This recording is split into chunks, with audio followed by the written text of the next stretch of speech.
আমার একজন উম্মত যতক্ষণ পর্যন্ত জাহান্নামে থাকবে আমি রাসূল রাজি হব না।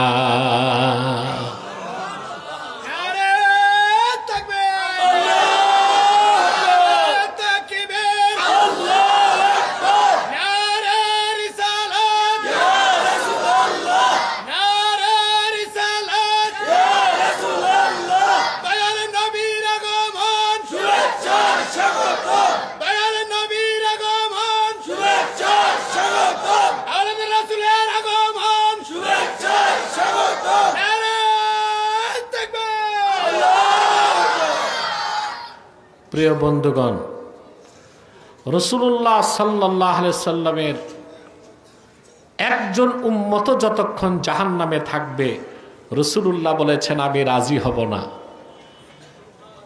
আযাবের পর হলেও আমার সব উম্মতকে আল্লাহ বেহেশত দিয়ে দিবেন।